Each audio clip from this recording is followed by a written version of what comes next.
In this video, I'm gonna show you the easiest way to meal prep. Whether you're looking to lose weight or build muscle, I'm gonna show you my step-by-step methods that I've personally used to train hundreds of fitness competitors, Commonwealth Games gold medalists, and Olympic athletes. And the best part is you can do it too, with minimal effort to get quick results. I'm talking in as little as 4 weeks. Here are the two major components of a weight loss plan: protein and fibrous vegetables. Now you might be thinking, I don't have time for this, or how could I eat like this every single day? Look, I get it. You need to choose a camp. People either have more time than money or money than time. And for the most part, if we're working towards a goal and want to hit our goals, we need to invest one of them. So we're either going to pay someone to do it for us, or we're going to find really easy ways to do it ourselves. Now, there's going to be nothing more simple than the meal that I'm about to show you. So this is 200 grams of chicken breast that I prepared on a Weber. And this is frozen vegetables. Both of those things took me, well, one took me 8 minutes to make, and while I was making my chicken, I made my vegetables. Super simple, super easy, and it's going to be a meal that's going to help you get the goal. So how do we lose weight? Well, losing weight is a function of being in a calorie deficit. And you've probably heard this 1,000 times before, that you need to eat less and move more. So how can we do that simply without weighing everything, counting calories, and just doing our heads in? It's to pay attention to the 5 major food groups, things that are hunted, fished, gathered, plucked, and farmed. But even more simple than that, if we look at hitting a protein goal first, and this is what this chicken breast does, is for 200 grams of chicken breast, we get 62 grams of protein. Now, protein is important for a variety of functions, but if you had 2 groups, one group hit their protein goal daily, and the other group didn't, the person who hits their protein group daily is going to have far better body composition than the person who doesn't. So as a priority in a weight loss plan, we want to prioritize our protein. And that's probably why you've seen in bodybuilding magazines, in fitness models, and on the web, people talking so much about protein, is because protein is going to help our body composition. Then how do we fill ourselves up? Well, vegetables is going to be a great source of fuel, nutrition, also fiber. We want to be moving our bowels every day. Obviously that's super important, and vegetables are just plain and simply good for you, filled with nutrients. Now I know there's a lot of people online, like the carnivore diet, who say vegetables are bad, but if you look at the research, fiber is a double-edged sword. Too much fiber is going to cause you not to poop. Not enough is going to cause you not to poop. So if you are having a high protein diet, which is a diet that's going to help you get in shape, get the body composition that you want to make sure you have enough fiber. And that's why these two components are so critical important to your weight loss goals. So in talking about any body composition plan, we need to talk about protein. In fact, the word protein comes from the word proteus, which means of prime importance. Now, why is it so important? It's because researchers simply pointed out that if you don't equate for protein, then your body composition is absolutely going to suffer, and you are going to look a hell of a lot better if you do equate for protein. So how do we equate for protein on a body composition plan? Well, here's a rough guide. It should be anywhere from 2 to 2.5 times your body weight in kilos. So what does that mean? It means that if you weigh 80 kilos, your protein goal is going to be anywhere from 160 grams of protein per day to 200 grams of protein per day. Now, the next question is, how do I break that down in the course of my day and a meal plan? Well, it really depends on how many meals a day you can eat. So as an example, if you can only eat 4 meals a day and your goal is 200 grams of protein, well, then you're going to have 50 gram servings of protein at each meal. If you're going to have 5 meals a day, then you're going to have 40 gram servings of protein at each meal. Now, let's look at this, for example, right? The chicken breast that we have. This is approximately 200 grams of chicken breast. Now, in 200 grams of chicken breast, we have about 62 grams of protein. In 100 grams of chicken breast, it's about 31 grams of protein per serve. So what does this say? It's not going to be an exact serving for the 40 grams or for the 50 grams. So we're going to look at about 180 grams of chicken per serve to hit that goal. And we're going to basically utilize that depending on what our goals are. So food sources can change, certainly. Like when we look at protein food sources, you want to think of animal meats. Now, I know there's a lot of people who may be thinking, what about a vegetarian diet? Well, vegetarian sources will always be incomplete proteins. You're going to supplement with it. They are not superior. The jury is certainly out on that. You can be a vegan and still achieve really great body composition, but what you should know is a lot more work. And especially if you're going to include animal products, you've just got a lot more choice. It does become a lot more easier. And let's face it, in a world that is a really time poor, and when you have so many delicious options available to you, if you're looking for body composition, it's definitely one that includes animal sources. And in that, you obviously want to be selective about the animal sources, like organic is best, grass-fed, free range. If you can buy local, absolutely buy local. Now, obviously we can get things that are fished, hunted, They're our main ones, and obviously farmed because cows are farmed, but we're looking at chicken, we're looking at turkey, we're looking at game meat. So if you're in Australia, things like kangaroo. If you're in America, things like buffalo or venison. So these are our proteins. So any type of animal, and then we're going to be selecting our food sources. So as a general guide for most people, it's 150 grams to 200 grams of food weight of that protein will generally hit them somewhere where they need to be in terms of their macro goal. And this is obviously a key factor because if we don't have enough protein, we're not going to build muscle. The other great thing about protein is that it has a thermogenic effect, which means that approximately 30% of what we eat, the calories of what we eat from protein, is just going to be utilized in terms of the digestion of that protein. So we absolutely need it as part of a body composition plan. The thing about carbohydrates and protein is carbohydrates are protein sparing, which means that if our carbohydrates do go up, we're not going to have to eat as much protein. But here's the kicker. On a weight loss plan, we're always going to eat more protein because we're eating less carbs. And most of our carbohydrates, you guessed it, is going to be made up of fibrous carbohydrates. Now, the reason why we do that is to keep our calories low. Take, for example, this. We have about 200 grams of vegetables here. Now, in this 200 grams of vegetables, we only have 90 calories. It's 15 grams of carbohydrates. It's absolutely nothing. So if we did want to eat a little more of this, it's not going to break the calorie bank by any stretch of the imagination, and it's going to fill us up. Now, there are a lot of people, the carnivores who may be watching this right now, that say vegetables are bad for you. Well, vegetables are not bad for you. They're not bad. Some people, the truth is, some people don't produce cellulase well, which is an enzyme that you make in your gut to digest vegetables. And for those people, you certainly just want to cook your vegetables much, much more. I'm one of those people. I can't have raw vegetables. So I'm chopping and changing the vegetables that I have, and when I have vegetables, I cook my vegetables very, very well so they break down easy. The best feedback you're gonna get is your biofeedback. So are you regular? And that's where you want to fit in your vegetables. And it certainly is going to help your hunger levels, protein and vegetables. And it's also going to help just your well-being in terms of going to the toilet. And they're two things that you definitely want to look for and take care of. All of this is in my fitness user manual, which I'll give to you at the end of this video, which contains mindset hacks, meal prep hacks, a full shopping list, as well as supplement protocols to help you get on the fast track to your results. So now if you're looking to put on muscle, let's look at this meal. Starting with our protein, we have here our chicken thigh. Now, chicken thigh, the difference between chicken thigh and chicken breast is chicken thigh per 200 grams. We have 40 grams of protein and 25 grams of fat. It might not seem like that much, but in the construct of our meal, if we only have 80 grams of fat to play with, we've got 25 grams of fat coming just from our protein source here and less protein per meal. So we're gonna be able to eat more. We're gonna need to eat more chicken thigh to get the same amount of protein as chicken breast,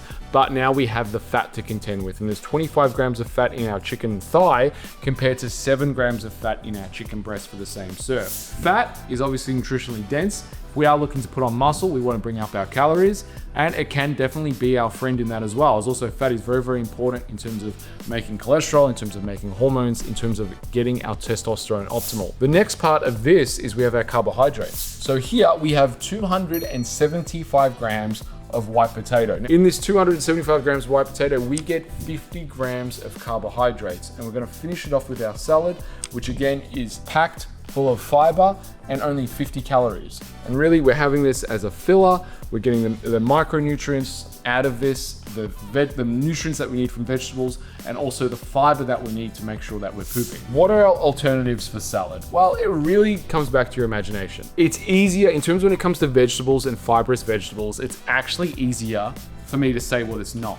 It's not corn, it's not pumpkin, it's not potato, and it's not any starchy carbohydrate. So what is it? It's broccoli, Brussels sprouts, lettuce, cos lettuce, tomato, capsicum, carrots, cucumber, turnips. It's pretty much everything. Think of the rainbow. It's just any vegetable that doesn't contain starch is gonna be your fibrous vegetables. So now let's specifically talk about carbohydrates. As I was saying, we have here 275 grams of white potato, 50 grams of carbohydrates in this, and around 210 calories per serve. So why are carbohydrates needed? And a lot of people are scared of carbohydrates when they really shouldn't be. So 1 molecule of glucose equals 32 to 36 units of ATP energy. Now, what is ATP and why do we need it? Well, ATP is our primary energy source. Glucose is our primary energy source, which means that if we cut out our carbohydrates, that is our primary energy source. We are at the back foot in terms of producing energy to maximize our workout workouts and performance. So if you are looking at putting on weight, I'm going to assume, and probably safely assume, that you are weight training. You are in the process of tearing down muscle to build it back up. So we spoke before about glucose equaling ATP energy. So when you weight train, the main function or the main substrate of fuel is going to be your ATP energy. So if you take away the carbohydrates and you go try and do something that is anaerobic based energy, such as lifting weights, you are going to find it much harder. So our carbohydrates are absolutely needed to fuel our workouts, but we obviously want a sweet spot. We don't want to eat so much carbohydrates that we put on weight and get fat and a calorie surplus, but we want to eat enough carbohydrates that it's going to fuel our workout. Also, inside of our muscle lives glycogen, and when we train, we deplete our glycogen, and when we deplete our glycogen, the muscle doesn't go. We deplete the energy stores. We deplete the substrates that fuel our muscle, and we need to fuel our muscle to break it down, to build it back up. So it's kind of a two double-pronged approach when we're eating carbohydrates. We need carbohydrates both to fuel our workouts, and we need carbohydrates and protein both to rebuild our muscles, fill them back up with glycogen, and the protein to help repair. So think of it as like bricks, brick layers, and the mortar that puts it all together in terms of the carbohydrates. So we absolutely need carbohydrates. Now, the only exception, I would say, going on a carbohydrate-free plan would be if you are epileptic. If you are epileptic, there is research that shows that those who had epilepsy, those who have seizures, do have problems metabolizing carbohydrates, specifically in the brain. And this is a fun fact. This is where the keto diet actually started, really has a lot of applications and originated from. So if you are an epileptic, keto diet, I would say all the way. For those who aren't epileptic and are interested in fueling their workouts for maximum muscle gain, carbohydrates, my friend, are your friend. This week, I've dropped body weight by increasing the amount of carbohydrates they have. So not all carbs are bad, and not all carbs are necessarily created equal. Some carbs will fill you up. The most important thing is that we equate for the carbohydrates that we're eating. Now, as mentioned at the start, I've already touched on the alternatives to the protein source. The only thing that I would add on a bulking or muscle building plan is just more fattier cuts of meat. So for me personally, I like Scotch fillet, I like ribeye on the bone, I like salmon, I like bacon, and I like full eggs. And sometimes I use combinations of these things in my cooking. Generally, fattier cuts of protein to get your calories up, and fats are going to be your friend in a lot of ways, particularly as it relates to your hormone health. Now, carbohydrates, equivalencies, and alternatives. Look, I'm going to say the thing about carbohydrates, so long as you equate, most of the time you can get away with it. Now, what do I mean by that? This is 275 grams of potato. I could take this, or I could have 225 grams of rice. Or I could take this and have 225 grams of sweet potato. I could take this and maybe have 50 grams of lollies. They are going to feel biochemically different on my appetite. So obviously, if I eat the bag of lollies, I'm probably going to want to keep eating more lollies for the same amount of 50 grams. It's not going to fill my stomach up, and also it's going to have a different glycemic response. So you do have high glycemic carbohydrates, which basically what that means is when you eat the carbohydrates, they raise your glucose very, very rapidly in your bloodstream, which means that this hormone secreted from your pancreas gets released that wrangles this blood sugar from the bloodstream down and causes you to crash. And that thing happens much faster. Whereas if you're having carbohydrates that are on the lower end or that medium end of that glucose load, those are going to slightly raise your blood sugar, and they're going to sustain your energy for much longer because they have fiber in it, because there are other substrates as part of the meal. You're going to be able to eat more food. So if food volume is important to you, you want to consider your choices. And let's face it, food volume is important. You do want nutrients behind the carbohydrates that you're eating. But the most important thing with carbohydrates above all is that, well, one, you equate. So if it's 50 grams of carbohydrates, you have 50 grams of carbohydrates in the serving, but you also don't open the door to eating more of the wrong foods. And I gave the example about the lollies. If you change this 50 grams of carbohydrates and you just got it from lollies, and all you had was, let's say, 45 grams of lollies, those Coke lollies, which I absolutely love, and all you got was 45 grams, I guarantee you at the end of it, you're probably going to want to eat another 45 grams of lollies. So it's not the best choice when it comes to sticking to a diet plan, although you may be able to include it in your diet plan without it having any effect on your body composition goals. There's the long and short of it in terms of you're building your body and being weight loss foods versus bulking foods versus building muscle foods. Now let's hit the gym. One of the questions that often comes up is what exercises, what program should I do for a weight loss program versus a building muscle program? I'm going to give you the answer, but it's not what you expect, because it's all bullshit for the most part of it. Determining your training plan is really a function of assessing and screening where you're at physically. Let me put it like this. I can give you a quote unquote, and you've probably even done, weight loss programs. What is the key variable? Well, I can tell you what the key variable is. It always comes back to diet. So as in, you can do a weight loss specific training plan and not lose weight, and you can do an weight loss specific plan and then do a diet, which is going to help facilitate, because we need to acknowledge that the biggest factor comes back to calories in versus calories out. As in, you can lose weight doing a diet without exercise, but then you can also gain weight by training and doing a different diet. So what is the variable at play? The variable at play is always what we eat. So when it comes to training, I'll put it another way. Sprinters. Do sprinters do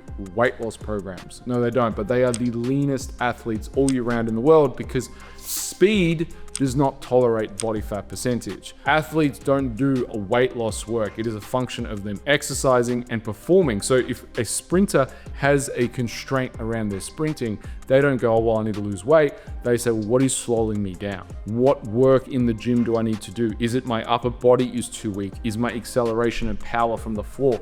We are looking at the constraints of the physical body. So here is my model for all-round everyday athleticism. It is a bare minimum of a 1.5 times your body weight in kilos squat. So what does that mean? If you weigh 80 kilos, I want you to be able to perform a full depth body weight, a squat, full depth. So if you weigh 80 kilos, you want at least 120 kilos on the bar all the way down. Now this doesn't matter whether you're male or female, it's 1.5. That is a very high level of athleticism. And that's when I get someone in the gym for the first time and I assess them and their bodies can be broken. They might be squatting like this, they might be doing these ones, right? Where everything is moving forward, their backs are bad, they're injured, they've got constraints. You say, oh, I need a weight loss plan. No, you don't need a weight loss plan. You need to learn how to move again. You need to be able to achieve a full body weight squat because this is gonna add much more years to your life than focusing on some arbitrary plan that builds muscle and burns body fat at the same time. Because let's face it, if you put a performance plan in place, you are gonna build muscle and burn body fat at the same time. But remember, the function is of the diet. So we need to focus on the diet and we're gonna build our plan around our constraints. So generally speaking, we start with an assessment, we see where we're at. Everyone who walks, eats, goes to the toilet, you wanna be able to achieve a full body weight squat, right? You wanna be able to maintain this position. And if you have dysfunction from either side, that's what we're gonna work on. If you bend over and you've only got this much range of motion, or you put your hands on your back and you can only back bend this far. These are considerations, these are constraints for our everyday athletic movements that we want to address through our weights, our strength. This is where training is going to come in place. People just assume, I'm going to do a deadlift and then they hurt their backs. Again, in our screening and assessment, we should be able to pick these things up. We want people to have a nice hinge pattern. So for example, a tool that I often use to reprogram someone's hinge pattern is the kettlebell swing. And people falsely think I use the kettlebell swing as a weight loss movement. I don't use it as a weight loss movement. I use the kettlebell swing as a movement to help hardwire people into that hip hinge. Because again, if I get someone who can't deadlift or move their hips very well, I give them 5 sets, so let's say 5 reps of deadlifts, and they do that once a week, that's only 25 times they've done a hip hinge. Whereas if I get a kettlebell swing at a low load and give them 5 sets of, let's say 30 reps, wow. I could do that multiple times a week because it's a lot less neural taxing. And now we're really practicing that hinge so that when that becomes a hardwired movement of them moving their hips, they get into their deadlift and now they're moving their hips and hinging correctly, which is a pattern. So in our weight training, we look at patterns. Patterns produce power, patterns produce results, patterns produce muscle. When we're talking about weight loss, we're looking at our calories, we're looking at our diet, we're looking at protein, carbohydrates, and fat. Let's not conflate the two and confuse the two. We are always focusing on performance, whether you've never been into the gym before or whether you're an Olympic athlete. Let performance be your guide. Here's the link to my fitness user manual. Download it now, packed full of mindset tips, how to prepare your food, calories, macros, meal plans, what you need to get your goals. Till next time, friends, train hard, eat well, and supplement smart.